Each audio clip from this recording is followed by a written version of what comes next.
Today marks 2 years since travelers were stranded on Interstate 95 after a winter storm for more than 24 hours.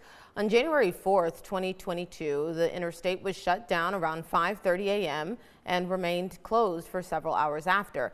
In the aftermath of this incident, what has the Virginia Department of Transportation done to ensure this doesn't happen again?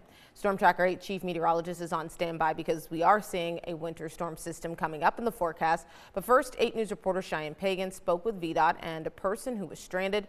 She joins us now with what she's learned.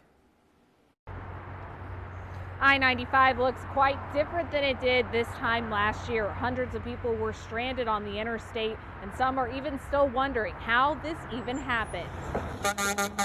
It was a road trip Claire Davis will never forget, driving through Virginia on Interstate 95 on January 3rd, 2022, moving from North Carolina to New York City. What she thought would be a 12-hour drive quickly turned into over 20 hours on the road. My mom was like, Claire, we should probably pull over. I heard that this is supposed to be bad. And I'm like, no, I have to get to New York. I'm so anxious to get to New York.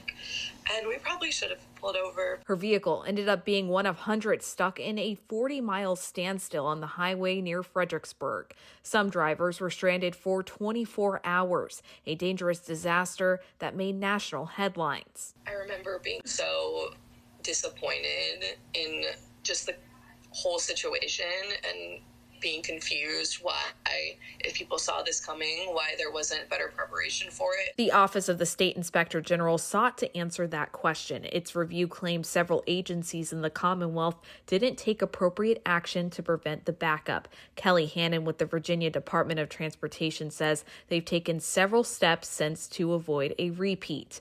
That includes preparing for weather events to be more severe than forecasted, having equipment on standby before they start, increasing training for staff, having more traffic cameras, and improving communication with travelers. We can use wireless emergency alerts, which are sent in a geographic area to people's mobile devices. And if the message is to avoid travel, or we need to say that clearly. With more winter weather approaching, VDOT has some information on how you can build your own winter weather kit for your car. We'll have that linked on our website at WRIC.com.